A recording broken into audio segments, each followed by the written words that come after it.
Guys, announcement! Hindi daw papasok si ma'am. Yes! Wala kaming gagawin! True! Oh, huwag muna kayo magsaya. May iniwan siya activities. Hala! Magsulat daw tayo ng essay sa yellow pad, back and forth. Essay na naman? Tapos di naman babasahin ni ma'am. Te, yung research natin. Asan na yung bag mo dun? Tigilan mo muna ako, be. Absent nga si ma'am, di ba? Mag-absent ka na din, te. Kung tamad ka mag-aaral. Ang laki ng ano niya, pre, oh. Oo nga, pre. Kita niyo ba yan? Aba, ano yung pinapanood nyo, ha? Wala to. Ba't ka ba nakikialam? Loko kayo, ha? Magsusumbong ako kay ma'am. Eh, di magsumbong ka. Be, tara, uwi na tayo. Wala naman si ma'am, eh. Tara, di naman nila mapapansin yan. Hoy, saan kayo pupunta? Cleaners kayo, di ba? No, dyan lang kami sa kantin, eh. Oo, sa kantin lang kami. Be, di ako bingi. Dito lang kayo. Maglilinis pa kayo. Babe, TikTok tayo. Sige, babe. Uy, sana all! Ang hirap naman ng step! Eh di kayo na masaya! Magbe-break din kayo! Dito pa kayo naglandian, ha? Humanda kayo kay ma'am. Good morning, class. Sorry, absent ako kahapon. Ay, hindi. Nasa excuse letter mo, ma'am. Ha? May pinagsasabi mo, Scarlett. Di ba kapag absent kami, hinihingan muna kami ng excuse letter? Nasaan yun sa'yo? Ang makakasagot na to may plus point sa akin. What is 2 times 2? Ma'am ako, ma'am. Wala bang gustong sumagot? Ma'am, alam ko po yung sagot. 2 times 2. Ma'am. Okay, Samantha. 2 times 2 is 4. Very good. May plus 5 ka sa akin. Ang daya naman. Kanina pa ako nagtataas ng kamay. Ma'am, pwede pa po ba ako mag-take ng quiz? Absent kasi ako kahapon, eh. Ay, hindi na.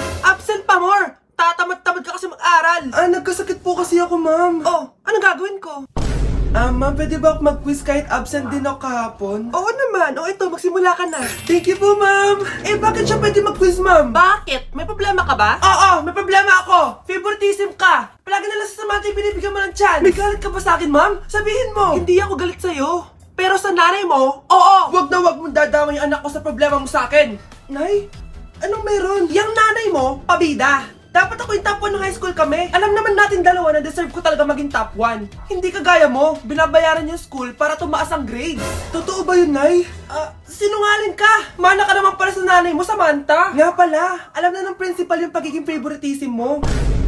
Good luck na lang sa'yo, ha? Saan na ba ako? Saan ba ako papunta?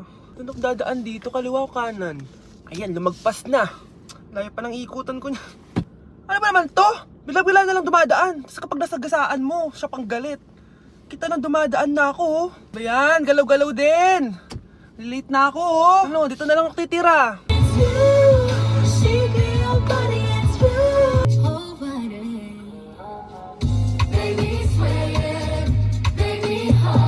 Hello? Oo, papunta na ako. Ito na nga, oh. Medyo traffic lang, oh. Naliliko na, oh. Ito na, oh. Nakikita na kita, oh. Ayan, oh.